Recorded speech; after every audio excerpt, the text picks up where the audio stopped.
we make you laugh? Aren't we fucking funny? Does that sound fine?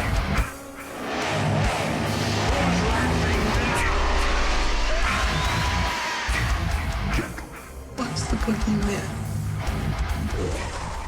Welcome back to the Moonjuice Metal and Horror Podcast, the podcast where we live and breathe heavy metal and horror, but are not afraid to shit on both of them. I'm Mike. I'm Matt. And Mike didn't screw it up because this is probably this is our third take, I think. And not because he screwed it up, but because the internet at my house is absolutely fucking atrocious. So we had to stop filming and come back to try to get a better connection. But now it seems to work. So welcome to spooky season at the Moonjuice Metal and Horror Podcast. It's October. Exactly. Yeah, spooky We're going to be doing a slew of horror films having to do with basically Halloween and spooky season. We figured, why not? We're thinking about what kind of movies we can possibly make, like typical Halloween themed. Well, it's kind of difficult because this is a horror podcast, so...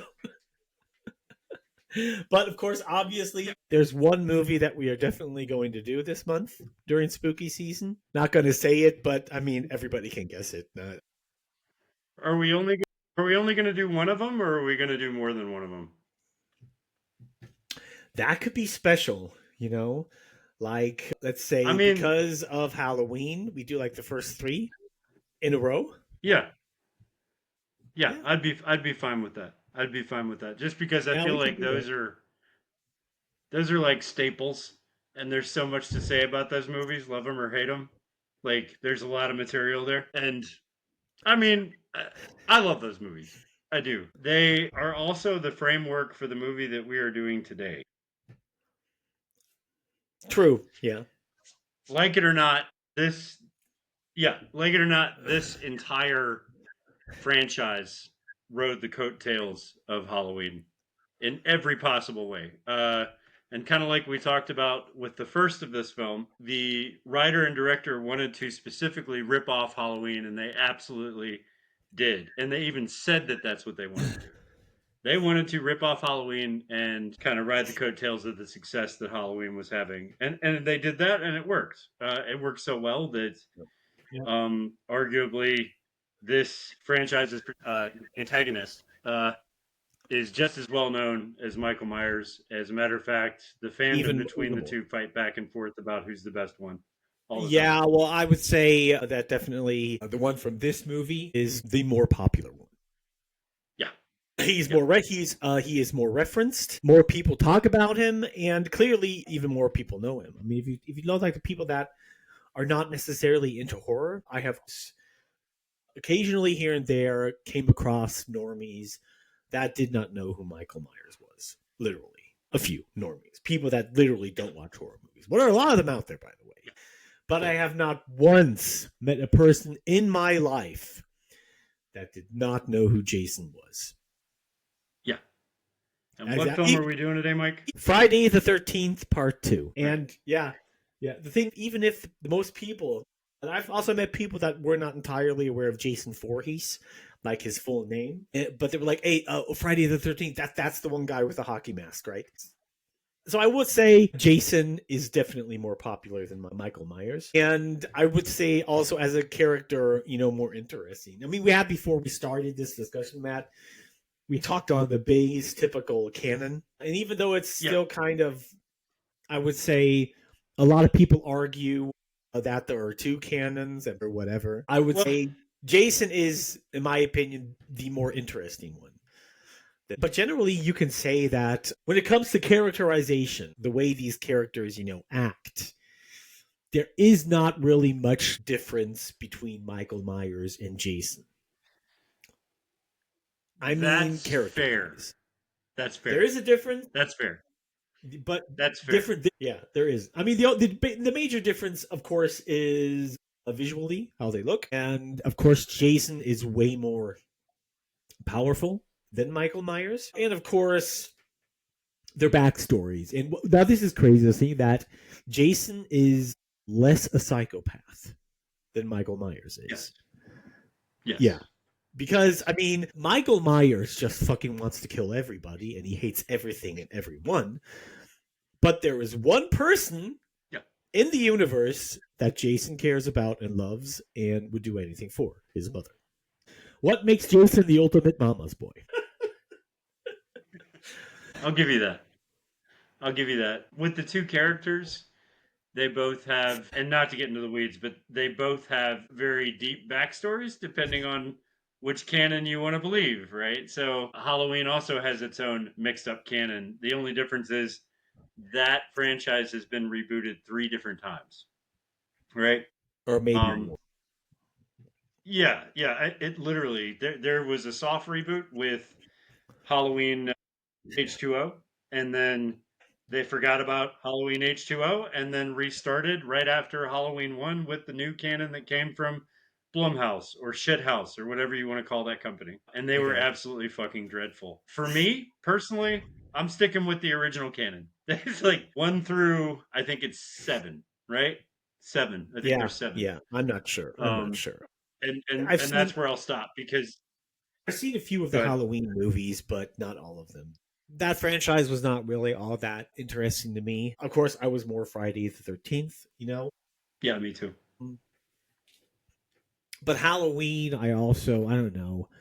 I never found it very interesting, the entire franchise. Michael Myers never really fazed me much, as a horror character. It's just, yeah. I was always the type, I just always saw him as a inferior version of Jason. In my opinion. No. Yeah. The thing is, I will give him credit, and I will give the writers and directors credit, because without Halloween and Michael Myers, we would have no Jason. Period. Like, the whole reason Friday the 13th was a thing was because of Halloween, like I said earlier. True. So it definitely deserves its credit because of that. And even if you're not a huge fan of the Halloween series, each film is good in its own right. It's hard to hate on a slasher film just because, the formula is the same no matter what slasher film it is. It is a bunch of interesting kills, and then the story kind of fits in between the interesting kills. The people watch it for the kills, the story is less interesting. But Halloween in its own right is okay. Friday the 13th is interesting because I don't think. I know that they did not plan on doing anything past part 1. They wanted to do a one and done. Pamela Voorhees is the killer. Yeah. She gets killed at the end. That's the end of it, right? And I don't think that they expected to have the success with Friday the 13th part 1 that they did. And because of that success, they scrambled to try to figure out how to continue it, right? Interesting thing is, Friday the 13th would have gone directly to a TV series, which is what they were planning on doing. And then they said, no, why don't we do more films, but let's do them to where each story is a different type of story. So they don't have to all revolve around Camp Crystal Lake. They can all just be something terrible happening on this date. And that's going to be our series of movies. And then that was axed. They said, we don't want to do that. And the reason they didn't do that is because Halloween 3 did not do well. Remember what Halloween 3 was? Season of the Witch? Yeah. Yeah, Season of the Witch was kind of Halloween's way of trying to continue the story while not using Michael Myers. That didn't work very well. So they went back to the original formula and picked up on Michael Myers again. Friday the 13th realized that mistake and was like, no, we're not going to do that. So we need a way to continue the actual story that happened at Crystal Lake. And that's why we get Friday the 13th Part 2. This is Jason's first outing. And there's a little bit of debate about that because everybody says, no, he was in the first movie. Yes and no. So his part in the first movie was at the very end of the first movie where he grabs the final girl and pulls her into the water from the boat. Yeah. That was a dream sequence. So technically he wasn't in the first movie. Not really. Yeah, you don't know. Right. Yeah, you could discuss that, You could debate that for hours, I think, Yeah. Was he actually in the first movie or not, or blah, blah, blah. Yeah. I'm going to say no. I don't think so. I'm going to say no. It was a dream. No, because the Jason we get in this film is a full-grown man. Yes. And very much a human man. And Me and Mike had a discussion about this before the podcast started. You can tell me whatever you want about whatever canon you follow, but for me, this is a human man that we see. This is not a deadite.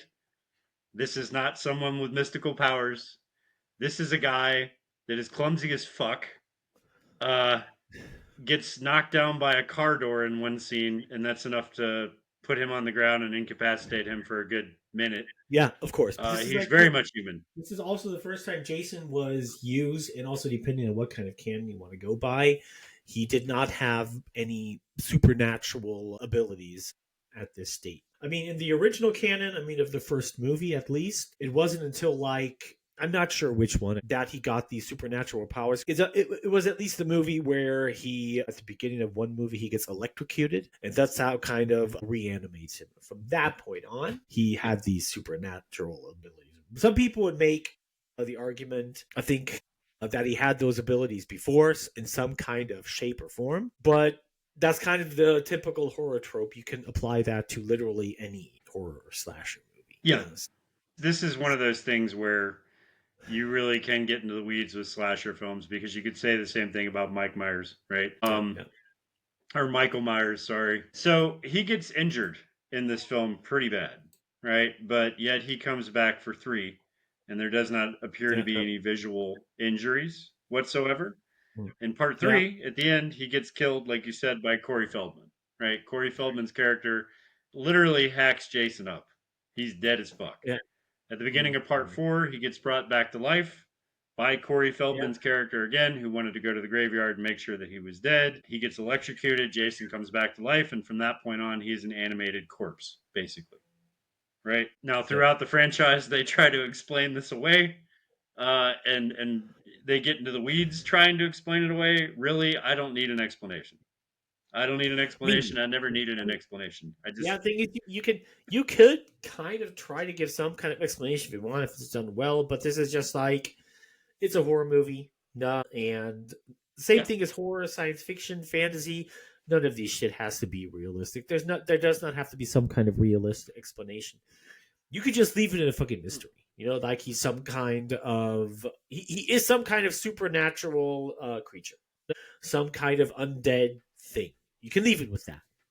You do not specifically have to give every single villain a backstory. Phantasm, prime example. 5 movies, still totally unclear what the tall man is. Yeah, totally. And still, when it comes to Phantasm, I really want to watch Phantasm 4 and 5. Haven't seen them yet. No. What I know from the newest Phantasm movie, Matt, is you know the mindfuck of Phantasm 1? The 5th movie does the exact same mindfuck on all other movies that came before it. Okay. That's why I looked into it, and I'm like, if it's true, what I've researched about Phantasm 5, it's like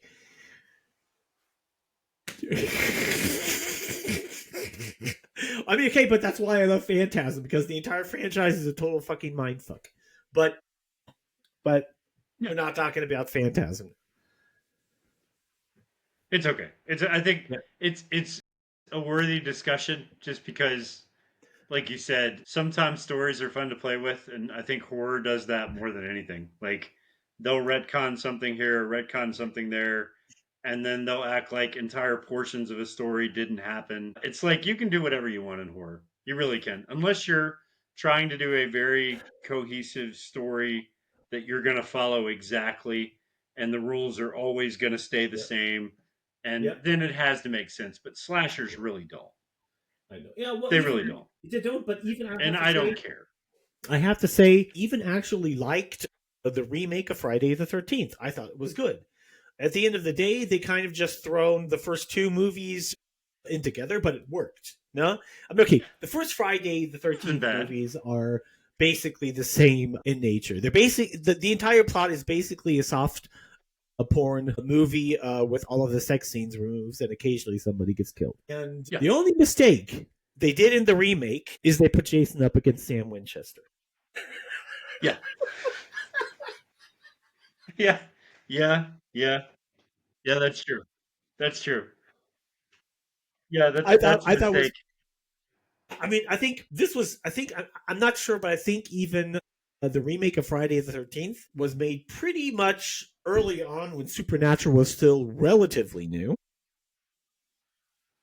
Mhm. But I didn't watch until later on. I think it was some time around 2014, 2015. And I think the remake must have came out earlier. Now, I'm not entirely sure, however. But the crazy thing is, 2012. 2012. Oh, okay. 2012. Yeah, so this is crazy. But 2012, Supernatural was still relatively new. But this is the funny thing. When I watched it, the Friday the 13th, this was like already after Supernatural went past its prime, and Sam and Dean Winter were they're gonna win no matter what the fuck. They're just super OP now. And at that point, I watched the Friday the 13th remake. I saw Sam Winchester. Is like, okay, Jason's going down. It's straight up. I know. Yeah. He's the Jared Padalecki. Jared Padalecki is his name. Of course, he's not playing Sam Winchester, but if you see Jared Padalecki or Jensen Ackles against any kind of supernatural monster, okay, the other guy, they're going down. That was a very hulking version of Jason too. For the remake, like hulking, yeah. Yeah, he was gigantic. I can't remember the name of the actor, but he was a wrestler, right? And this was kind of the thing that happened around that time frame. So like, you had Rob Zombie's remake of Halloween, right? That guy is the same guy who played Sabretooth in the original X-Men films. He's a fucking giant. The guy's a monster. Yeah. And they made him Michael Myers. And so these guys, when they wanted to do Friday the 13th remake, they were like, well, we can't have this guy be punier than Michael Myers in that remake, so we got to go bigger. So they did. They went bigger. And this version of Jason in that remake is huge. He's a gigantic fucking guy. Yeah, he is, yeah. To be fair, roughly about the same size as Kurt Kinsinger, the guy who played Jason in Freddy vs. Jason. About the same size, but a juggernaut. Now, the Jason that we get in this film, 5'11". He's not even breaking 6 feet, dude. Whoa! So he's way shorter than both of them. God, I know. I looked it up. I had to look it up because I've seen this movie maybe 3 times, but a while back. And so when I saw it today, I was like, Jesus, he's small. Because you're used to seeing Jason now look like this, right? This fucking monster. And so when you see him in Friday the 13th Part 2, you're like, this can't be the same fucking guy. And to be fair, the reason is I'm not sure they knew where they were going to go with the story or what age this Jason was supposed to be. So this was a young man, Jason, not fully developed, not very big, and very clumsy. The brutal kills don't start happening until Friday the 13th Part 3. That's true. So this movie, this is a very tame Jason. Very tame Jason. Cannot remember the actor's name, but he was never used in any other film.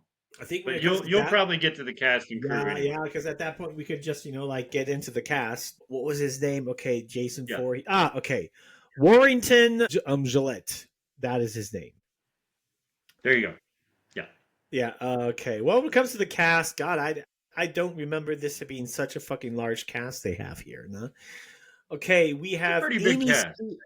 Pretty big, absolutely. We have Amy Steele playing Guinea, Adriana King playing Alice Hardy, John Fury playing Paul Holt, Marta Kober playing Sandra Deer, Kirsten Baker playing Terry McCarthy, Jason I just already mentioned, Bill Randolph playing Jeff Dunsbury, Betsy Palmer is reprising her role in this movie as Pamela Voorhees. We have Russell Todd playing the piece of shit. Gonna call him Scott. Yeah, the guy's a fucking idiot. Yeah. We have Tom McBride playing Mark. Walt Gorney, Crazy Ralph. We have Stuart Charno, Todd. We have Lauren Marie Taylor, the girl that gets her guts ripped out and basically just gives a facial impression like she's having a big bad fart. Yeah. God damn it, should I really go? Okay. The Prowler. We have another guy, apparently, Jerry Wallace, that also played Jason, and a lot of other characters. Okay. Oh my god. Okay, another one, Jeffrey Rogers is the guy in the wheelchair. Yeah, then we have the idiot cop playing Jack Marks. Yeah. And Steve Dash playing Jason. God, three people play Jason Voorhees in this movie, dude. Yeah. It was Steve Dash, Technically, there's Warrington Gillette, and the other one is Jerry Wallace. As far as I see it, it's only three. It's three. The reason I say there's a fourth one is because the opening of the film, the very first scene that we get, was filmed after all principal filming was done, right? And when they did that, they did not have anyone to play the part of Jason, so they had a woman do it. So the legs and the boots that you see walking down the street in the opening scene are all a woman, and I cannot remember her name, but she did the standing in for that part. So this technically the only time Jason is played by a woman are the legs that you see at the beginning of the film walking up to the house where the final girl. Wow. Okay. Well, I didn't know that. Yeah, is living, right? Yeah. Well. Yeah.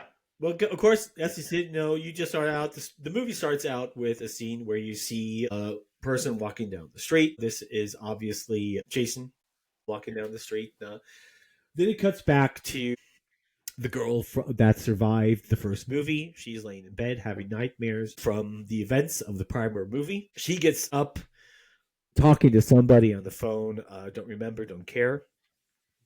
About how I had to get my life back together. This is how I'm going to do it. And then she hears something in her apartment. So she's walking through her apartment, checking everything out because she's totally fucking freaked out. While she's in the kitchen, you get a first jump scare of the movie, her cat running through into the apartment. Yes, this cat, by the way, is probably the highest jumping cat in the world, because if we got a scene outside the window right before we saw the inside of the apartment, and it's on the third floor, and the stairs that you see out the window are the stairs on the building across the street. They're not actually like stairs outside the window. So you're telling me this cat jumped from the ground all the way through the window on the third floor? That is a powerful cat. I just want to point that out. Yeah, okay, yeah. On top of that, Mike, the other thing I want to point out is I don't think I've ever seen an opening scene where you get to see the entire fucking apartment. Like, they literally drag this scene out and show you every part of the apartment, every piece of it, from the bedroom to the kitchen to the dining room to the bedroom. You see it all, right? And they just piece through it over and over and over. And I felt like I'd seen the entire fucking house by the time she got in the shower. Yeah. So there's nothing for Jason to hide behind. I feel like we would have seen him, but we didn't. Yeah. So that's a big problem. Second big problem here is, how the fuck did Jason know where she lived? This is not Crystal Lake. This is not Crystal Lake. This I mean, I don't really think about that. So Jason left Crystal Lake. I mean, I do. I think about shit that doesn't make sense in movies all the time. This makes no sense. Why? I mean, he could have easily followed her, Matt. I mean, he could have. Yes. What was he doing? He could have been watching her the entire time when she was in the hospital, when she went home, or whatever. I mean, this is another thing I say. Not everything it doesn't make sense because you don't see how he figured it out. I mean, he somehow figured out where she lived. Do you really have to see how he figured out where she lived for it to make sense? I mean, sorry. For me, it's one of those things. But this is one of those things that I don't think about because there are 1,000 ways off camera he could have figured it out. I mean, let's go by the simplest way back in the day, looking into a fucking telephone book.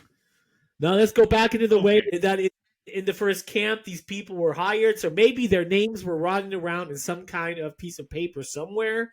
He found out easily on the camp because they were all hired there to work there. There could have been files there that mentioned her name and her address. For example, very simple. I mean, these are not. There are 1,000 explanations, Matt, off camera that are not far-fetched, where he could have easily figured this shit out within a period of a few months, with or without the internet. Okay. So Okay. I'll give I you don't that. really think I'll about give you this that. shit. And maybe we should look at this as it doesn't have to make complete sense, but it is absolutely absurd to me. Whatever. Okay, so I'll let that one go. But holy shit. Okay, this would have been the first time besides Nightmare on Elm Street or Freddy versus Jason, where he heads to another place that's far away from Crystal Lake to attack someone. But whatever, I'll let it go. I'll let it go. It just Yeah. doesn't fit, but it doesn't matter. I mean, whatever. Now I don't know why it doesn't fit. No, I mean This the guy movie has has a stuff like little this all the altar. time. Yeah. Well, that's true. Yeah. But the thing is, but when it comes to old slasher movies from the '80s, I don't really pay much attention to that much attention to the dialogue because, for the most part, it's meaningless. And just like I said, the plot is softcore porn without sex scenes, basically. Okay. So. Okay. I'm still going to point out really however, idiotic things people say and do in this film because holy crap. No, you already said. You already said a few things I know about. However, then Jason comes from behind and stabs her in the head. This is obviously out of revenge for her killing his mother. Shortly before that, before he stabs her, she sees Pamela Voorhees' head on the kitchen table because Jason placed it. Yeah, in the fridge. Yeah. Okay, now after that, you see like the Friday the 13th credits, rolling, and then it cuts back now to the same region or same town, Crystal Lake. Here. Okay, this is 5 years later at least. No, 5 years later. Yeah. Okay, this is okay. 5 years later, you see like these two young teenagers pulling up in their truck, getting out, having a great time, happy for I don't know for some reason. I mean, the guy I can understand. I mean, he's with a hot girl, so obviously he's probably having a good time. This is one of those. Yeah, this is yeah. Then you see like the crazy guy. What's his name again? No, the Ralph. Crazy guy Ralph. Crazy Ralph. His role from the first film. Yeah. Exactly. Crazy Ralph is just walking around being a total fucking nut job. Walks up to these two young kids that are just on the telephone talking to their friends, because it's like, oh yeah, we're here, we're gonna be there in a few minutes or whatever. He just walks up to them and like, you are all doomed, you're all going to die, the world is going to end. Obviously, I mean, that's basically how he walks up to him, Crazy Ralph. What that tells me is that he assumes that any teenagers that come to this town are definitely headed to Crystal Lake, because why else would they be there? Because he sees them and immediately is like, "Oh, you're all doomed!" Like he already knows they're going to Crystal Lake, and I'm like, "How does this town not have any young people that visit if they're not going to Crystal Lake? Probably not." Probably the only place there is to go. Yeah, that's strange. It's a small. No, the thing is, it's a small town, and they're probably teenagers he doesn't know. No, probably. Yeah, I would. So he assumes they're going to Camp Crystal Lake. However, and I'm assuming his job is just to tell people they're doomed. This is what this guy does all day. Yeah, like, oh, young people, I gotta go tell them they're doomed. He's probably a state employee or something. Like, you're the doom guy. You're the guy that's gonna walk around and tell everybody they're doomed, and we'll pay you. Yeah. A salary for that. But by the way, did you? I want you to notice real quick how tall he is. Crazy Ralph is 6 foot plus. He's not a short guy, right? So because you see him standing next to these kids, and Crazy Ralph is a little bit taller than he is. I just want you to remember that for a scene later. I'm going to point something out. Okay. But go ahead. Yeah. I think I know what scene you're talking about. However, like these kids all of a sudden notice that their truck is being towed away, and then they run after the truck. This is also kind of funny because you have like him slamming on the door. That's my truck, you asshole! And the guy in the truck driver just keeps on driving. They run after the tow truck. In the first moment, looks a little bit stupid because the truck is driving just fast enough so they can run after him. No? And then it pulls around the Yeah. corner, and then they have like one of their friends jumps out and basically admits that he's just fucking with them because he knows the tow truck driver. He gave him a little bit of money just to tow their truck. So this was basically just one of their friends fucking. Pretty good prank, which is a pretty good prank. I'll give it. It's a good prank. Okay, then they all get into the car, then get on their way to. This isn't. I'm not sure this is in Camp Crystal Lake.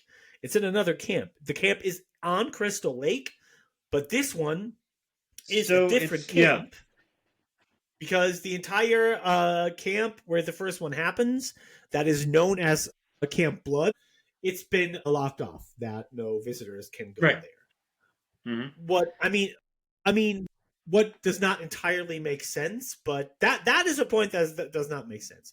Because people got killed in a camp, they're going to lock it down and not let anybody in there for 5 years. Even though the majority of the people in this town see Jason Voorhees as a myth or a legend. That is the one point, in my opinion, that does not make sense, because even though this is a small town, this does not seem to be a kind of place where people are superstitious. So later on in the scene where we get to, I might get into it a little bit more when Idiot Cop, has his scene. When they're on their way, the car gets stopped because a big tree branch, the size of a tree, somehow is now just, laying on the floor. Right. Laying in the middle of the road. Then they're just have to move it by side so they can all get to the camp. First POV from Jason as well. Yes, yeah. Right. So the whole point was, I'm guessing, Jason put the tree in the middle of the road so that he could check out who was heading up to the camp. Because we see him, or at least like his hands and his view back in the bushes, watching them move stuff. Like watching them move the tree branch out of the road. Yeah. That's our first Jason POV right there. Yeah, okay, yeah. Then after that, you see like all of these young kids coming towards the camp, and they're all kind of gathering all together. You see all the different characters that are there. Some of the kids are already there. Then you have, I'm just going to call him Ken because he looks like Ken. The kind of boss of them, like Holt is his name. And however, all these people are kind of gathering together because he's going to now hold some kind of speech, kind of team motivation shit that actually nobody really cares about. Right. Yeah. So that's exactly what this is. This is a reason to get together and drink. Yeah, but then there's the short scene where you see like this, this hot girl that's running down with her dog. And then you have like the one guy I mentioned, the guy that I think is just a fucking idiot. He shoots her with a slingshot in her ass. He's obviously hitting on this girl throughout the entire movie. And she has no interest in him whatsoever. Because she obviously straight up to begin with just thinks he's a fucking creep. And every single scene you see this guy, he's trying to hit on her, and she just wants this guy to stay the fuck away from her. Yeah. Well, I mean, let's face it, the guy is a total creep too. I mean, he's a fucking total creep. Some of the stuff he does later is like, if you did the stuff that he does to her in this movie, in a movie today, everybody would be complaining. Like, they'd be like, you can't do that, because he's total creep. Yeah, right. Rightfully so. Yeah. Okay. Well, there is not really much that happens here. No. But this is just, you can see that this girl, she has a dog, and we're gonna get to that, back to that later, where later on the movie totally breaks character. This is a part that doesn't really make that much sense. I don't like her because of this, Mike. Yes. Well, I don't like her because. How should I say it? Okay, what we're talking about is a scene. There's not much that happens in this scene specifically. This scene is literally basically just them getting together. The boss Holt, his girlfriend Barbie comes. I'm going to call her Barbie because they're both blonde and attractive. Yeah, sure, I'm fine. The final girl Barbie, totally. Yeah, I'm calling them Ken and Barbie. However, Bobby's like, "Oh God, I'm late," or whatever. Ken pulls her back into their private, cabin or whatever, and blah blah blah. We have to build up the team or whatever, and she's like, yeah, okay, fuck it, I don't give a shit. That is kind of her reaction to that. And He's in a all of total the jerk. process, you see like Jason creeping around, watching all of them. And yeah, that is so far pretty much it. Holt goes back and gives out the speech that nobody cares about. After that follows the scene where it's nighttime and they're all sitting in front of a bonfire, and Ken is telling everybody this scary story about Jason Voorhees. Where basically just at this part, the events of the first part are being summed up again after we had the first 10 minutes of the movie summing up the events of the first movie. We're now, Yes. let's say, 10 minutes later. The movie spends another 5 full minutes summing up the exact same events it did within the first 10 minutes of the movie. It's not like they told us the story either. We literally got footage from the entire end of the first movie, like literally 10 minutes of the end of the first movie shown to us exactly what happened. And you're right, they take another full 5 minutes explaining it again here in front of the campfire. Like they were really like trying to fill this movie with time in some way. Like I'm not really sure they knew how they were going to get this movie out at a full 2 hours. So this was probably just filler. Like let's just tell them the story again. You know, people who watch horror movies have a short term memory. It's not even a full 2 hours. Yeah. However, yeah, of course. I mean, then you have like the one geeky guy that is kind of dressed up as a caveman, jumps out with a spear, scaring everybody. This is kind of a reaction that is kind of weird because nobody's laughing, nobody's getting on to him. It's just he jumps out, they all get scared, run away. Ken is like, "Oh no, people, it was just a joke." Everybody comes back and does literally nothing beyond that. What is kind of a little bit dumb. Then this is just like everybody's at nighttime doing their thing. You have creepy guy hitting on the other girl again. I don't remember their name. That's why I was gonna go on creepy guy and the other girl. Creepy guy. It doesn't matter what is their names trying are. now. They all get killed. Yeah, it's creepy. Creepy guy is trying to win points with the other girl by carrying her dog around. Muffin, by the way. I remember the dog's name. Yeah. Do not forget Muffin's name. She's the most interesting character in this movie. Absolutely, totally. What's crazy is that the most interesting characters have the least screen time. Jason Voorhees, Pamela Voorhees, and Muffin, of course. Yes. However, yes. Okay, this is literally all that actually happens so far in this scene, Matt. You have all these people basically just doing typical boring social interactions with nothing really happening, and Jason is on the outside, creeping on all of them. Probably guess just trying to figure out how he's literally going to slaughter all of them. And Barbie decides to, go out for a walk while, I don't know, the other guy and the other girl too are dancing in the cabin area room. I don't know. Ken and Barbie decide to, go hit it off. And then we see another scene of, Jason just standing there. Oh no, fuck. Oh, fuck. I totally fucked it up. No, this is the part. It's not Jason. No, this is probably, I'm damn sure, the part you want to get into because Crazy Ralph is Crazy Ralph watching all of this also from the outside until you see he turns around and you have Jason, from the other side of the tree, put strings around his neck and basically killing him, strangling him. So this is the scene that I wanted to point out something, right? So Jason throughout all these movies has some really interesting kills, right?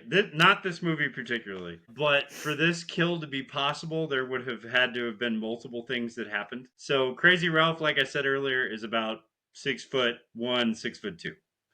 And he's creeping outside of this cabin while they're on the inside. He's standing upright as straight as he can against this tree because he doesn't want them to see him, right? And then from behind the tree, about 3 feet above him, come hands down over his neck with barbed wire and strangle him to death.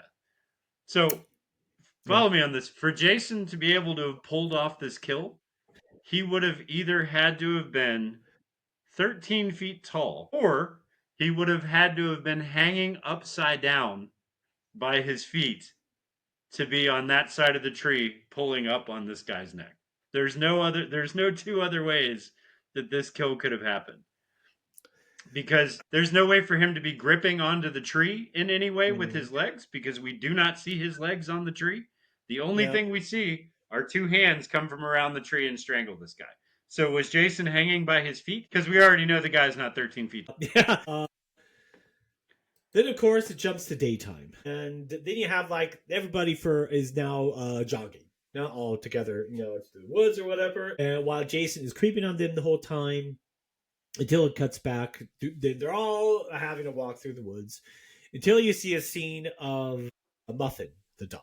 Now this is like the first thing that's ridiculous, because how and why did this dog go so far away from his owner? That is the other girl.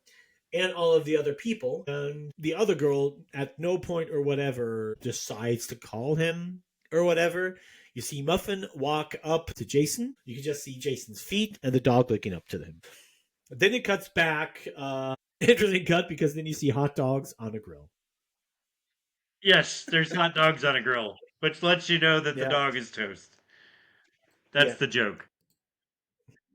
Yeah, that is the joke. Kane Hodder talks about this. He was asked multiple times. Like, Kane Hodder was not the actor in this film for Jason, obviously, but he's the most outspoken actor for Jason, right? And so fans have asked him, did Muffin really get killed by Jason? Did that happen? And his answer is absolutely not. Jason would not kill a dog. There was a wild animal that killed that dog. It was not Jason. So I'm sticking to that. Jason did not kill this dog. Jason would not do that. My opinion. Yeah, but also the point that I'm gonna spoil something to the end, Matt. No, what does not make sense, because you see Muffin comes back. So that's why this is kind of the point. It's not a dream sequence. Did he actually kill the dog? And this is like, I'm sorry, people, but you see the dog at the end of the movie. He comes back. Yeah. What? Yeah, but yeah. So that's true. What was that thing dead in the woods then? Is my question. Probably maybe another dog or some other animal or whatever. They even say when they find the other thing that they don't know if it's a dog. Yeah. But you're supposed to think it's... Yeah, and by the way, you can also see... You're supposed to think it's a dog, but also the next thing, Muffins has gray fur, and the animal on the floor has white fur. So... Yeah. Whatever it is, not the same. It's not. But that's... However...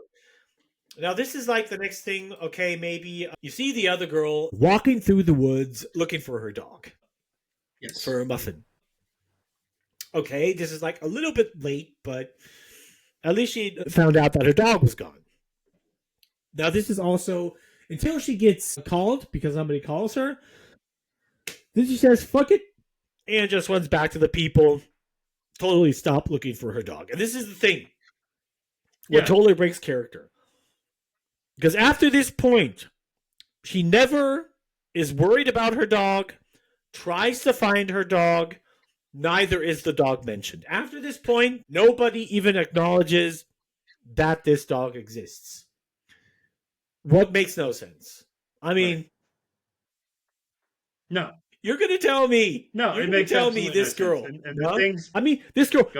Her dog is missing, by the way. She's looking for her dog. And she just decides to say, fuck it, because one of her friends called her. I know there are people that are pieces of shit that don't really care much about their pets. She does not strike me as this type of a person. This is like a total fucking character break.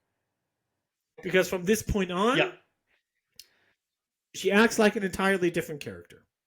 Except when a creepy guy is somehow interacting with her. Then she acts pretty much the same. But other than that, that's the other thing. Yeah. The next time we see her, she's in a happy, good mood and ready to go skinny dipping because she's in a good mood, even though her dog has now been missing for a good 6 hours. Yeah. Right? Stupid bitch. Yeah, this is definitely, in my opinion, bad writing. Yeah, however, they're all grilling, they're all wanting swimming at the lake until you have like the horny couple that want to go off and to see Camp Blood. More mainly the girl because she wants to go see Camp Blood. Nah, she convinces her boyfriend to let's just go over and hang out there a little bit. Okay, then they go over on their way to Camp Blood because they want to see it. When they come across what is assumed to be Muffins, because you see like this dead animal. However, then they're all looking down at this animal, and the girl's like, "Oh my god, is that a dog?" And then the guy's like, "Maybe, but can't really say if it's a dog or not." And this is also what also kind of made I never really thought that Muffin was dead because this is like these are people that know each other. Dog has been missing for 6 hours. Yep. They find a dead animal mutilated on the floor, and they have zero reaction to that. That's kind of like that's what either these two people are pieces of shit, what I don't think, or this animal does not look anything like Muffins. Well, it doesn't, because this animal had white fur and Muffins had gray one. But this is just like this movie is Right. literally all over the place because right after that, idiot cop that catches them brings them back, of course, to the camp and has this discussion with Ken. And the horny couple are sitting on the couch. The cop is obviously trying to basically told them what happened. And it's like, hey, Ken, you got to get your people in check because they're not supposed to go over there, and it's been so quiet for the last few years, and blah blah blah blah blah. And you have a good reputation, and blah blah blah. Oh, the guy from the horny couple wants to say something, and Ken is like, hey, nope, I got this. We're cool. Because Ken is just sitting there like he doesn't really give a fuck what this cop is trying to tell him, and No. Ken eventually tells the horny couple, just go out. The couple's like, what? You're not going to punish them or any way? No punishment? Nothing? Yeah. Yeah, and he just looks at him like he looks over to Barbie and says, hey, Barbie, those two aren't getting any seconds on dessert this evening. And that's it. That's just kind of a big middle finger to the cop. I love that. The cop's like, the cop looks at him like, okay, you're making fun of me. Great. Yeah. Yeah, of course, because and this kid is just like, I mean, it's just like, okay, these are two young horny kids. I mean, this is a clear overreaction from the cop. I mean, it's just like, I mean, normally any other situation you have like this in the real world, the most cops are basically just like, don't do that again. That's how the most people would react. The thing is, thing is, this is me growing up in Lower Alabama. There are some pretty country areas that have cops or a sheriff or somebody there that's in charge of the town. These guys are bored to death. They have nothing to do. So anytime something small comes up, they make the biggest fucking deal out of it that they can possibly make because now they have something to do. And that's exactly what this cop is doing. He's like, I'm bored shitless. There's nothing going on in this town. There hasn't been anything interesting that happened here since that woman decided to kill a bunch of teenagers 5 years ago. So I'm going to make a huge fucking deal out of this. And that's exactly what he does. And this fucking camp counselor boss isn't taking any of that shit. He's like, dude, get the fuck out of here and go back to your office and leave me alone. You fucking dick. But this cop gets what's coming to him later, which is great. Yeah, because this is why I call him idiot cop, and why this next scene specifically is just, I don't know, insanely moronic and done away. Because the cop drives down the street, and when he drives, he sees somebody. He sees Jason running across the road. He gets out. This is just a guy crossing the road. For some reason, this cop thinks, he has to chase him now. This is not like doing anything or anything. Just a guy literally crosses the road. Okay, now idiot cops get out of the car and starts chasing after him. Now this scene goes on for I don't know how long, for a few minutes. A good 8 minutes. A good 8 minutes. This cop is running. He's running after Jason. And you can see Jason walking in a total normal pace, or just walking a little bit faster. Even though throughout the this entire chase scene, Jason is just walking normally and the cop is running. At no point is this cop capable of catching Jason. No. Now that's pretty fucking stupid. But and not only that, Mike, he's like jumping in and out of ravines, into water. Like he's getting his pants wet, his boots full of water, getting muddy. He's chasing someone as if they've killed someone, and he has no idea who this guy is or why he's chasing him. He's just like, oh, there's a guy in the woods. I'm gonna chase him. And that's exactly what happens. Yeah. However, eventually, what a fucking moron. Yeah. Eventually, idiot cop comes across the cabin. I mean, Jason's cabin or Pamela's cabin. Right. His shack. Yeah. His shack. However, this is where Jason lives. It's like basically falling apart. The cop, is now looking through Jason's shack, trying to find him or whatever, until he opens up the door to the next room. And this is the room where you will see later where Jason built an altar for his mother, where he has the head of his dead mother, on the table, and he built an altar around it. Jason comes behind the cop and just hits him on the head with a hammer. Now the hammer going fully through his skull. No, okay, so idiot cop is dead at this point. No, so then it cuts. Now this is the evening. It cuts back to and the this, camp. Mike. Yeah. This would have been a great kill if the censors board hadn't gotten a hold of it. Because the original kill, Jason takes the hammer and turns it around backwards. There's a full scene where you see him turn the claw backwards, hits the cop in the back of the head, and then yanks him to the ground and drags him away with the hammer stuck in his head. The ratings board had a fit with that, so all we get is Jason hitting him in the back of the head with the hammer, which is lame as fuck. But every kill in this movie is that way.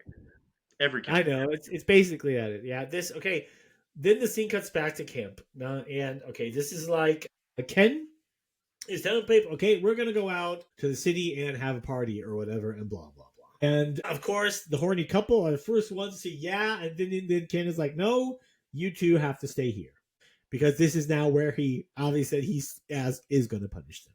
But this is like, yeah. Of course, he has to do some kind of punishment, but telling this horny couple that they have to stay back alone, not necessarily sure. Not exactly a punishment. Because he fucks off with the majority of the people. Okay, this is a horny couple.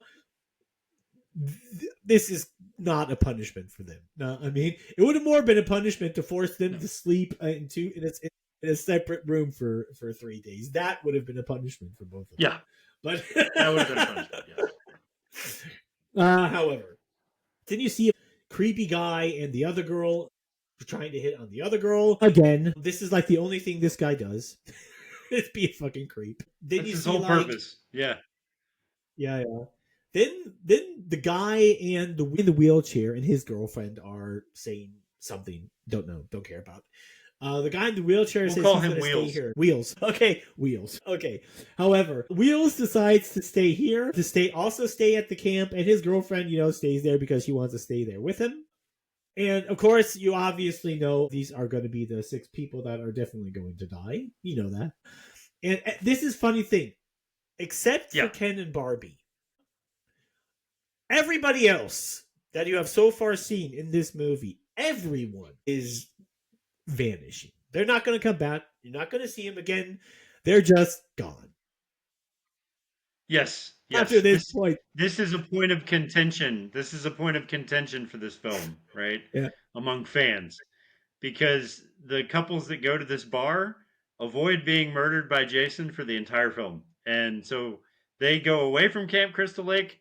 The main guy who's the Joker, the guy who had their truck towed at the beginning of the film, we never see him again. So apparently he just stayed at the bar, got completely wasted drunk, and never came back. Even though, after Ken told him, no, whenever you guys are done with partying, just come straight back to the camp. But that never happens at any point whatsoever. Okay, then they're all back in the bar, having fun or whatever. And these other 6 people are there alone, doing shit. Wheels and the guy from the horny couple are doing arm wrestling. Right. Until the girl comes up and says, don't wear yourself out. If you want to do that, no, we can do that upstairs. Of course, of course. The horny couple goes upstairs to do the obvious, while Wheels and his girlfriend start playing some really, really ancient video game console. Old video games. That was before even the Game Boy. And I literally have to admit, yes, I have no fucking idea what this thing is. This is like literally. I don't either. This is like literally around the time. But this is when the NES was in its prime. Yes. Yes. So, yes. So okay, that whatever. tells me No, these handhelds probably cost a bunch of money at this time. Yes, probably. Yeah. So So I want to point a few things out here real quick though, Mike. So there's a lot of sexual innuendo here that's really funny. Like she sits down with him with these handhelds and he's like, "Oh, you don't want to arm wrestle? What do you want to do?" She's like, "I just want your fingers." Which is kind of funny because that's all this guy can do. Yeah. You know what I'm saying? I mean, she like even asks him, "Well, does everything else work?" And he's like, I get along. I'm okay. I could do this." And she's like, "Okay," so they start playing games, and that's the last time we see them. And then we cut to girl who lost her dog and doesn't care goes skinny dipping, right? Yeah, this is the other girl. Yeah. That still is not concerned in any shape or way that her dog has been gone for hours. The horny couple also found a dead animal in the woods. Nobody's talking about this, but however, then she decides for no reason whatsoever to go naked swimming. With the knowledge that there are only 6 people Yes. on this Because that's lake. what you do when your dog is missing. Yeah, when your dog is missing, by the way, that there are literally only 3 guys besides her on this lake. 2 of them have girlfriends, and the one guy is a fucking creep hitting on her all the time. I do not think that this girl in that situation would decide for no fucking reason whatsoever to do naked swimming because she does that, and the obviously happens. The creep shows up, takes her clothes, and basically runs off with him, taunting her with it. This is just like, I don't know. This guy is just a fucking creep, and that is the entire character development of him. He's hitting on this girl, and she basically does not want anything to do with him throughout the entire movie. No, nothing whatsoever. Then eventually he gets caught while he's taunting her with her clothes because he has her clothes. He gets caught into a trap. When he's hanged up head over. So I have a very huge problem with this scene, right? And when I explain it to you, you'll get it too, right? Mm-hmm. So he's standing there with her clothes in his hand, teasing her, right? And he steps into a trap that's one of those, like, you'd see it in Looney Tunes. It's like a loop of rope on the ground that he steps into the loop, and the loop gets tightened and immediately snaps him into the air to where he's hanging upside down. The only way, Mike, and the only way for this trap to work is if you have something that weighs more than he does that is falling off of a cliff or from the top of a tree that would be able to yank a full-grown man up that high by his feet. The only other thing that would work is if someone was standing there waiting for him to step in the trap and put all of their body weight on it and pulled him up, right? That is the only way for this trap to work. So why in the world are these two not scared to death at this point? Because this is a trap that has to be manually operated by a human being or a very large rock that we would have heard falling. They should be terrified right now, and they're not. Yeah, they're not. Yeah, bad writing. Yeah, bad writing, because the girl just says, like, yeah, I'm going to get something to cut you down. Don't move. This is, okay. And, okay.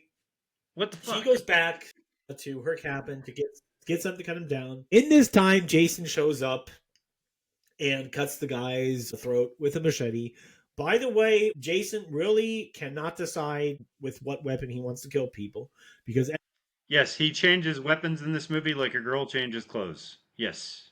Yes, Yes. Over and every over. single kill he does in this movie, it's with a different weapon. I might add, also, Mike, Jason has a really hard time deciding which side of the blade is the sharp end as well. Because when he cuts this guy's Yeah. neck, I don't know if you noticed it, he cuts it with the side of the machete that has no cutting ability. It's the dull side of the blade. The sharp side of the blade is on the opposite side, and he cuts his neck with the back of the machete, which is not sharp. So, whatever. Yeah, whatever. Yeah, girl comes back, sees that Scott is dead, starts screaming, running, and I think that's pretty much it because after that it cuts back to the bar. In the bar, you see like the other people there partying, and Ken and Barbie decide to leave with their car, and Ken just gives the keys to the geeky guy. Says, "Whenever you guys are done, just go straight home." Okay, then these people just vanish from existence after this point. They don't exist anymore. You're never going to see any of these people in the Friday the 13th franchise again. They're not going to be referenced in any shape or way. They're gone. They just don't exist anymore. Then it cuts back to the horny couple. They basically more or less just finishing fucking each other when Jason comes up. And the last thing you see is he picks up this one mask that the geeky guy had and the spear, walks up to the room, is standing up in front of their bed. He sees the girl, sees Jason while he just stabs the spear through them. This is what a crazy thing because this now happens. All of the kills from this point on happen super fast. No? Then it cuts back to Wheels and his girlfriend. They want to start banging as well. His girlfriend says she has to go and I don't know, get condoms or whatever. I'm not sure about that. However, Wheels. I love this whole scene here, Mike. Wheel is staying there while his girlfriend goes back to her cabin or whatever to get ready for Wheels. This is to get very unsexy panties, Mike. To get very unsexy panties. These are the most unsexy panties I have ever seen in any film ever. She takes off black panties she's wearing and puts on brown ones. I mean, dude. Oh my god. Probably because of Wheels, but whatever floats your boat. I did not really. Yeah, because that doesn't come yet. Because first Wheels, I never understood this part. Yeah, he goes outside for no reason whatsoever, and Jason hits him with in the head with a machete. He rolls down the stairs, then it zooms into him, and then Wheels is gone. He's gone. Best like everybody else, like everybody else, he vanishes from existence after this point. However, then it cuts back to Wheels' girlfriend, says what you just happened. I'm not sure exactly why, but she forgot something. Then she runs out almost butt naked, just with like a shirt that goes up to here and her underwear, out to her car to find something I don't really care about because I don't really remember what it was. However, then Wheel's girlfriend goes back to the cabin where everybody else was. Okay, so if you remember this scene correctly, Mike, and this is the first time I've realized this when I was watching this film, but if you think about it, it's hysterical. She comes back in the same room she was in before with a boyfriend who is in a wheelchair, realizes he is not there, and decides to go looking for him. What is the first place that she goes to looking for a guy who is in a wheelchair? Up the stairs. She goes up the stairs. Mike, she goes up the stairs to go try to find this guy. Fucking the writing here is astoundingly bad. Like, this should have been caught by everybody on this crew. Like, okay, so she comes back into the room looking for her boyfriend who's in a wheelchair. Let's send her upstairs to look for him. That never crossed anyone's mind that this guy can't get upstairs. I mean, Matt. I mean, but still, not as bad as the writing in Alien Earth. You're absolutely right. This stuff is light years ahead of Alien Earth in so many ways. This thing is a fucking Rembrandt compared to Alien Earth. However, Bill's girlfriend goes into the room where the horny couple was banging to see blood everywhere. Yes. The door slams shut, and she sees the guy from the horny couple hanged onto the wall for whatever reason. Jason decided to do this. Jason I guess pops he out. wasn't dead enough. He wasn't dead enough. He wasn't dead He wasn't dead enough. Had to hang him too. You have to kill him a little bit more. However, this is also a funny scene because Jason just spawns into existence in the room. He's not there. He just respawns into existence now. Then she starts screaming. Then from the other side of the room, he gets up, holds. You see slow, very very slowly. Jason walking up towards Wheel's girlfriend. Now, she is clearly not in shock because she's screaming and she's looking at him. So this is not shock. So she hasn't frozen. She just sits there on the other side of the room while very, very slowly Jason walks up to her and she stands there and waits for him to kill her. Then you see him basically stab, and the only thing you see is the most hilarious facial expression I have ever seen in any horror movie.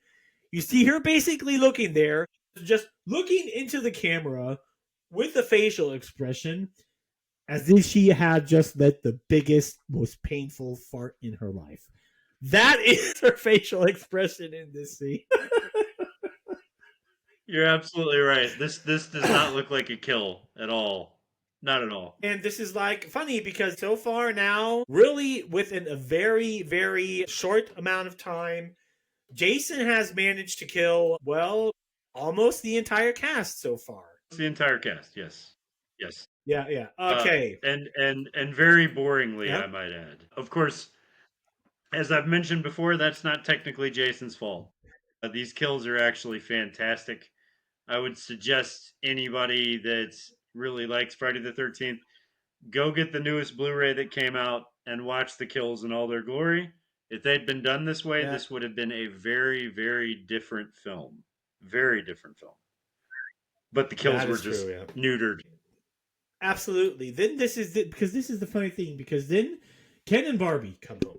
Or they come back to the cabin because they left the bar. Then they come into the room, the cabin, and see nobody's there. Like, hey, where is everybody? They left the light on. Barbie is like, yeah, they probably wouldn't have left a place like this. And Ken is just, kind of complaining because apparently everything looks like shit, even though the room is absolutely unchanged and nothing has changed in this room. Yeah. Since it was from the beginning of the movie, but somehow the room looks like shit. Okay.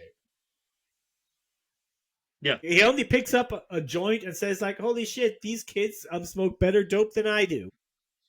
Yeah. Which, how can you tell that from smelling a joint? That's my other question. I pointed that out earlier. I was like, if you pick up a joint and smell it, you're not going to be able to tell if that's better weed than you're smoking. But whatever, dude. He's got some superpower that I don't know about. I mean, the point is, probably this was probably written by someone that has no clue of weed or alcohol or how chemical substance. That probably he just probably had no fucking clue. Yeah, but that's also. Yeah. However, Ken and Barbie go up the stairs to see the bed covered in blood, and they're like, "Oh, what the fuck is this?" And then Ken is like, "Is this some kind of a joke or whatever?" Until Jason again spawns into existence, but this is like.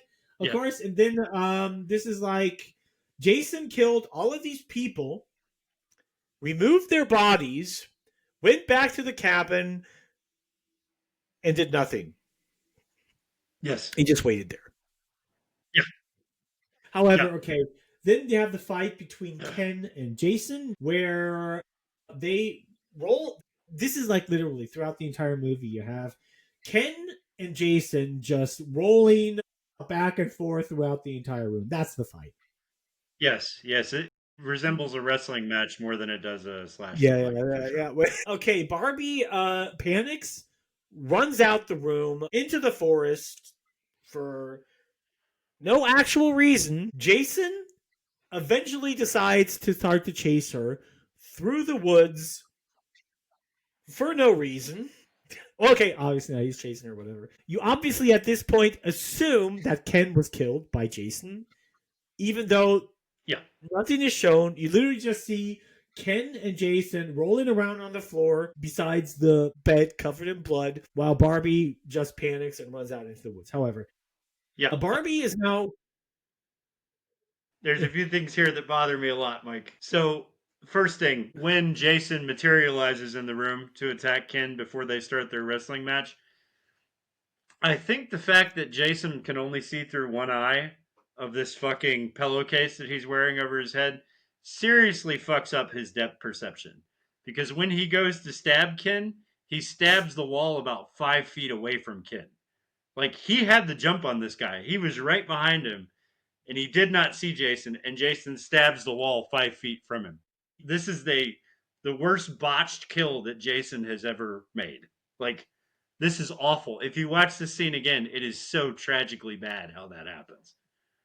And then that's what causes the whole wrestling match because he stuck the wall 5 feet away from where he was standing. Like, that's not the Jason that I know. You know what I mean?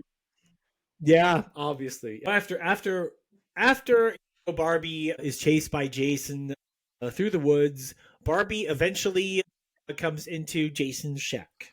Yes. Okay. She locks herself in the shack because Jason is, circling the shack outside of. She tries to get into the other room because she sees that she can lock the door because it has like this big stick in front of it. Jason already got into the shack at this point. And Jason is hammering on the door while Barbie turns around and sees the altar that Jason built for his mom. And now this is the thing. This is scene that, I mean, she automatically, there was no explanation to who this guy is whatsoever. Yes. No names are being mentioned. Nobody has talked about anything. This is just some serious fucking sicko trying to kill her. And she sees this altar and instantly knows this is Jason Voorhees and he is worshiping his mother. Nothing is known about Pamela Voorhees. Nothing is known about Jason Voorhees. There is this legend about Jason Voorhees, but it is simply just a fucking legend.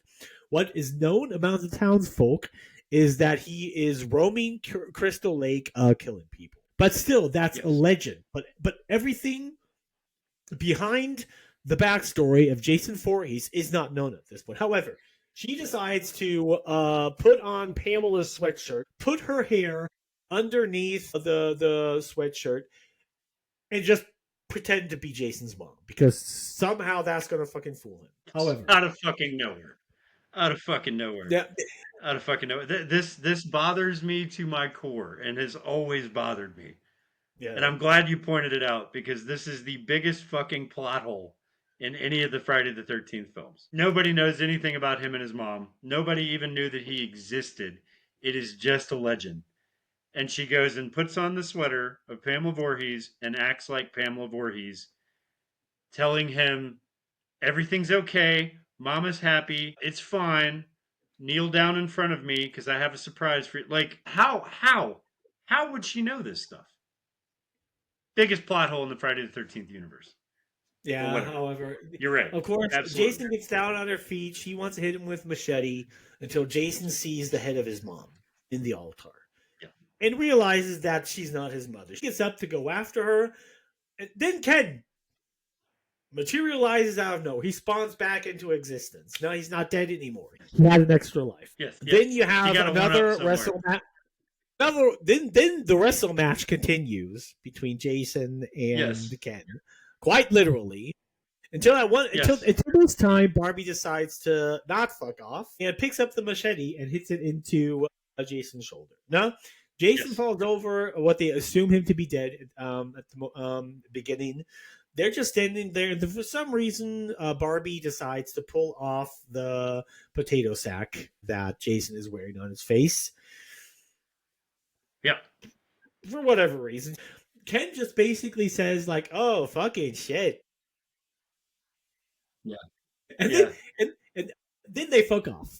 Ken more or less carries Barbie back to their cabin because Jason cut Barbie on the leg. She's totally fucking panicking, and Ken is trying to calm her down until they hear a noise at the door. Okay. Very suspenseful moment. Suspenseful. Ken walks up to the door, gives Barbie a pitchfork out of nowhere. It just spawned. He probably opened a loot box on their way there. Then you have a staring contest between Ken and Barbie that goes on like what feels like for 10 minutes. Probably not, but it feels like that. Yeah. Ken opens up the door, and Muffin is standing in front of him. Okay, Muffin survived. Huh? Yes. This is like Yeah. the only redeeming thing in this movie, that Muffin wasn't killed. Yes. Yes. Then this is what, of course, the typical trope you have in Friday the movies. Jason jumps through the window and pulls Barbie out of the cabin. Then it cuts back to the next morning where Barbie is being carried off on a bed into an ambulance and then driven away. And Ken and Muffin vanished. They despawned and they no longer exist. Yes. Yes. Yes. So And that's the we're end of the led movie. to believe that they didn't exist, or that this is why a lot of people call this a dream sequence, because what happens afterwards makes absolutely no sense. So the only way to explain away what happened there is a dream sequence, but that's not what happened. It's more than likely just terrible writing. Yeah, I mean, yeah, I don't. I mean, it could technically, you could say it could be a dream sequence because this thing with Jason popping out again and making a final kill. That's the typical thing that happens in every Friday the 13th movie, of course. Right. But it was never really a dream sequence. It wasn't a dream sequence in the first one. In any other movie, why should it be one in this movie? It's just the writing is bad. Friday the 13th franchise started to get good with the third movie, as far as I remember. That is when absolutely Jason. Yes. That is when Jason becomes this big hulking killing machine with a hockey mask, because that is where he finally gets the hockey mask. Yes. Before that, Yes. a Friday the 13th 1 and 2. I mean, it's basically just a softcore porn without sex, occasionally people being killed. That is literally the plot of Friday the 1 and 2. Yes. Yeah. Jason, it's almost like there's a lot of people that want to forget these two movies existed, but you kind of can't because they are part of canon. But the things that happen in these first two movies, they blur together because the two films are almost exactly like. Jason in this film is not the Jason that we know at all. Like, this is by far the puniest, weakest version of Jason we've ever seen. But he does manage to kill everybody in the movie except for the people that disappeared at the bar. So can't be that weak, right?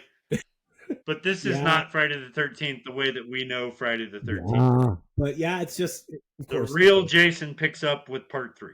You're absolutely right. That is true. I was a little bit bummed that nothing continued after the remake, because I thought the remake of Friday the 13th was really good. I liked it. No, I mean, I don't know what you. I've never asked you what you thought about it, but I really liked the remake of Friday the 13th, and specifically, I thought it was a very good idea that they just blurred in the first two movies. What I thought was great. Yeah, was awesome. I thought, yeah, that's the smart way to do it. That's the smart way to do it. The remake did a lot of things right. They did not change the story either. They changed a couple of characters, but they didn't change the story. Yeah. The kills were very impressive. Jason was very brutal, and it should have continued after that. And I don't know why it didn't. They should have continued it. They should have done Friday the 13th Part 2, Part 3, Part 4, and continued it. It would have been a moneymaker because that movie made a shit ton of money, and it was well filmed. I don't know. Instead, we got fucking 10 years of limbo for Friday the 13th, while the Halloween series went on and kept making fucking movies. So I don't know. And that's, for me, as someone who's a big Jason fan, was really disappointed by that. So, yeah, I'm with you. I'm with you. Yeah, so far, Friday the 13th 2 is... Yeah, it's fine. The first two movies in the franchise are fine. I mean, you have to give them credit for creating the franchise. I mean, they basically... These two movies created the Friday the 13th franchise. And you can't acknowledge them for that, and that's pretty much it. Either than that, they're not. That's pretty much it. Yeah. Yeah. I think maybe through the eyes of like a historical context for slasher films, these films are okay. They're okay. I mean, if we're going to get into Halloween Part 1, and that is not a good movie, Mike. That is not a good movie. So I know. we're gonna get some hate for that because there are some diehard fucking Halloween fans out there. I stand by the fact that Halloween Part 1 is not a good movie, and these two movies are on par with that one in terms of writing. But like I said, for the time and a historical context, these movies were okay. They were okay. Yeah, exactly. Just okay. Exactly. Because the thing is, it's also you have to say from the historical context. We're watching these movies now. I Yeah. didn't remember them being that bad when I watched them the first time. When I was, I think, 15. I'm not sure. I could have been younger, but I think Friday the 13th was one of the horror franchises I didn't start until I was in my a teenager. With a lot of other things before I started when I was 7 or 8, but I'm not sure about Friday the 13th. However, pretty much any slasher movie from the 80s from this time was like this, man. They're all even Halloween. I'm gonna say same thing. Halloween is also basically just when it comes to the writing, it's softcore porn with all the sex scenes removed and people occasionally being killed. That's like I mean that's just Yeah. Basically. So from a true horror standpoint, right? From anyone who really loves this stuff and can actually look at stuff with a historical eye, there were other movies doing this same thing at the time. There was My Bloody Valentine, there was Halloween, oh there was God. My The Bloody Town That Dreaded Valentine didn't happen Sundown. until the There were 2000s. there were, no, that was a remake. My That was a remake. that was remake. Yeah. Okay. So the original one came out around the exact same time as these films. So Yeah. it was same era, right? So there were a lot of slasher films being made, and quite honestly, none of them are that good. But these are the first. These are the Godfathers. These are the things that started it. Psycho was, I think, the first slasher film. And if you go back and watch that, not really that good, but looked at through historical context and understanding what it takes to make these films popular, it was okay. And every film that came Yeah. after that was okay. And then it wasn't around until Friday the 13th, Part 3 and Halloween 4 that these movies started to come into their own and Yeah. become something bigger and better Yeah. because they had a bigger budget. They had a bigger crowd that was coming to the theaters to see them, and then it became this mega thing to be a slasher film, and that's when the films got good Yeah. because at this time the budget just wasn't there to make them good, if that makes any sense. Yeah. But what do you think overall? Like if you have to rate the first two Friday the 13th films in a historical context, what would you give them? Okay, let's say a scale. Let's just say scale 1 to 10. When it comes to historical context, I would give them a 9. No, for simply for the fact Yep. of kind of also creating this franchise. When it comes to just how I like the movies, I would give them a 5. Yeah. Yeah, I'm with you on that. I'm with you on that. Historical context, 8 to 9 for me. As much as I enjoy the films, maybe a 4 or 5. 5 Yeah. max. Because it was not something I was looking forward to going back and watching this film. I'm not gonna lie. Because I remember watching it when I was younger and being like, what the fuck is this? This is terrible. This is like atrocious writing. And I think this Yeah. movie put me off more than any of the other Friday the 13th movies, strictly because of the girl with the dog. I was so fucking furious with her. Even as a young kid, I was like, fuck her. Stupid bitch. Her dog's missing and she's going skinny dipping. Fuck her. You know? And so I didn't Yeah. like it because of that. Like, that put me off. But overall, as a film, historical context, 8 to 9. Sure, why not? Are we going to do another Friday the 13th movie in October since it is spooky season? I think during spooky season, we do not have another Friday the 13th movie. Okay. Yeah, Okay. because I wanted to have one during Halloween season, one specific Halloween themed movie in October, but it's really hard to find Halloween themed horror movies for obvious reasons. But there's one Yeah. I know and I loved. Trick or Treat. Absolutely. That one's great. Completely agree. Fantastic fucking film. Yeah, of course. So definitely we're doing Halloween and Trick or Treat in October. Yeah. The other third movie is also a very well-known one and a newer one. You kind of got to jump on spooky season with Sierra's episode, because that movie was definitely a Halloween themed film. But you got that one a month early, so you're welcome. Yeah. So You're welcome. probably should have done that one during October. That's But okay. we'll see. I don't know. No. We'll see. I mean, but maybe we're definitely doing Halloween and Trick or Treat. With the other movie, we'll see what we can. Do. Yeah. Okay. Halloween is one of those, Mike, that I feel like Halloween 1 and 2 for me are almost the exact same film, because they happen on the exact same night. I'm not sure. I have to remember. I'm going to be honest. It's been a very, very long time since I've seen the Halloween movies. I was never really interested in one. I think about 10 years ago, I watched the first one, and it bored me to death. Literally, it's a very boring fucking film. Yeah, that was the big thing with Halloween, even as a horror fan. It's not that I did not like it, it's just I never really got into it, because the entire Halloween franchise, I don't know, I just thought was a little bit boring. It was boring. It was boring. There's a reason why, though. But we can get to that when we do it. I mean, there's lots of stuff to talk about with Halloween, but there's a good reason why it was boring. And it's not necessarily the filmmaker's fault, but it was boring. Generally, Mike, and this goes with a lot of good films that would have been great. One of them being Alien 3, right? When a studio gets involved in a movie too much, it loses what would have made it good. That didn't stop Halloween from being the movie that everybody knows, though. So it still was successful, but could have been better.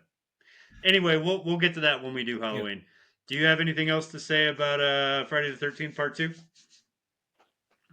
So far, no. I'm cool. Okay. All right. Yeah. In that case, kids, we will see you next week for the next film. Until then, I'm Matt. I'm Mike. We'll see you guys later.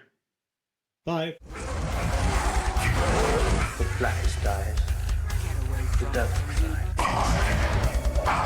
Simply